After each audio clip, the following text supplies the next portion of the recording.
Unit 10 Assignment Problems. Hello learners, let's get started with Unit 10 from the course Statistical Quantitative Techniques. The name of this unit is Assignment Problems. Let us begin this session. The assignment problem can be solved methods by which Hungarian method is the most popular one. Certainly it can be formulated as a linear program and simplex method can be used to solve it. In addition, since it can be formulated as a network problem, the network simplex method may solve it quickly. However, sometimes the simplex method is an inefficient for assignment problems, particularly problems with high degree of degeneracy. The Hungarian algorithm developed by Kuhn has been used with a good deal of success on these problems and is summarized as follows. Step 1. Determine the cost table from the given problem. If the number of sources is equal to number of destination, go to step number 3.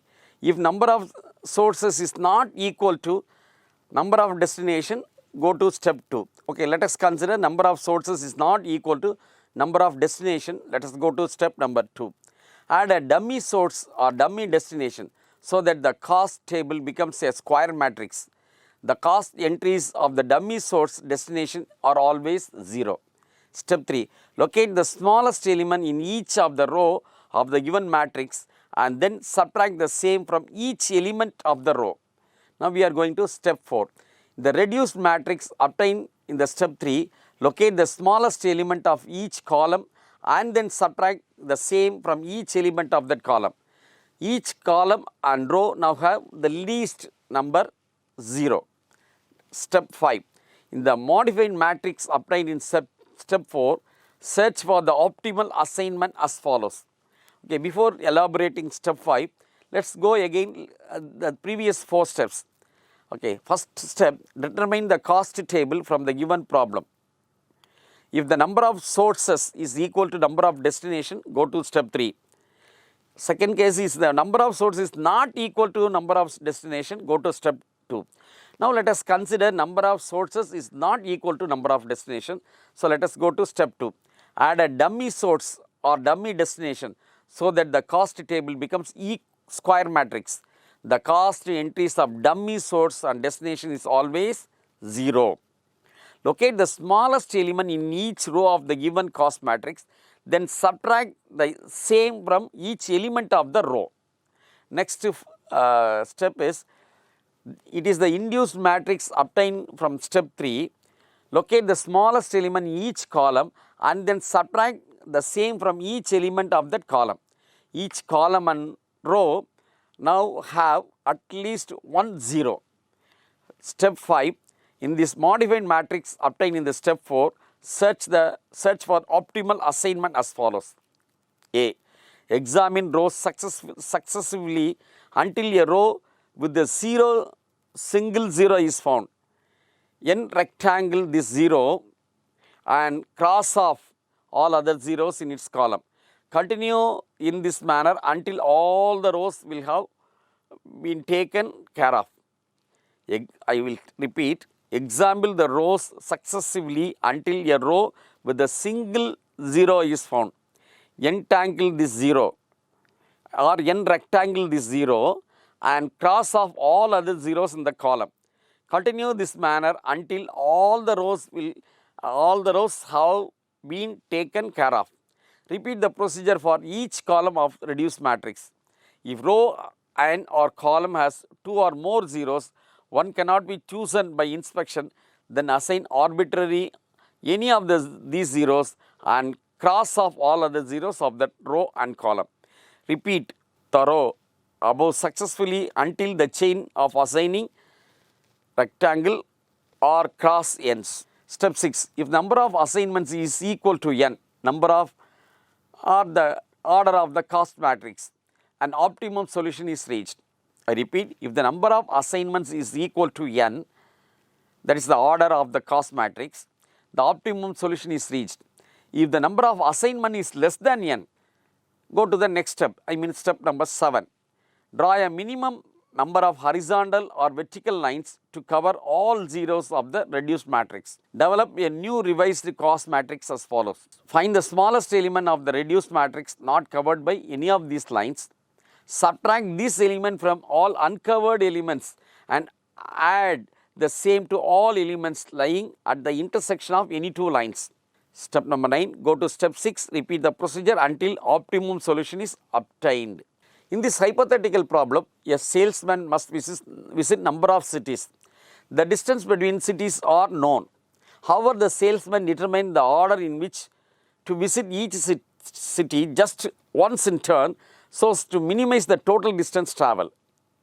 To gain an appreciation of the problem, consider 10 cities. The total number of possible routes are 10 factorial. The value of 10 factorial you know pretty well, 36,28,800. In this case, it is perfectly feasible to create a brute force of algorithm to examine each road yield to shortest one. For less trivial case of 100 cities, the search space rises to 100 factorial. That will be around 9.3 into 10 power 157. So, if we assume that a computer can examine a million routes per second, it will take around this 3 into 10 power 144 years to examine them all. Needless to say, to examine each route in turn is not feasible in any acceptable time scale. So, in real world route planning problem, the determination of the shortest possible route may not be required. It may suffice to simply find the acceptable short route. It may suffice to simply find an acceptable short route. A genetic algorithm is ideally suited such cases where optimum solution is not required, provided a near optimum solution can be derived in a short time scale. Example, obtain an optimum TSP2 on the graph given below using exhaustive enumeration. We will list all the cycles passing through 5. This is 5. Notes, arbitrarily starting and ending node 1. There are 4 such cycles. The optimum solution is marked with an asterisk. So, when you frame tabular column cycle 1, 2, 4, 5, 3, 1. Look at here 1, 2, 4, 5, 3, 1. So, 1, 2, 4, 5, 3, 1. So, the cost is 9 plus 14 plus 8 plus 14 plus 19, 54. Okay. When you add this 9 plus 14 plus 8 plus 4 plus 19, right. So, second will be, look at the table column 1, 2, 4, 3, 5, 1. 1, 2, 1, 2, 4, 3, 5, 1. So, it will be 9 plus 14 plus 11 plus 4 plus 7. So, the total will be 45. Third will be 1, 4, 5, 4, 3, 1. Okay, 1, 4, 5, 4, 3, 1, 4, 5, 4, 3, 1. So, when you add it will be like 1, 2, 5, 4, 3, 1. 1, 2, 5, 4, 3, 1. 1, 2, 5, 4, 3, 1. So, this will be 9 plus 5 plus 8 plus 11 plus 19. So, it will be 52. So, last will be 1, 5, 2, 4, 3, 1. 1, 5, 4, 3, 2, 1. So, when you do it, it will be more than all 56. So, here it brings me to an end of this session. Thanks for watching this video.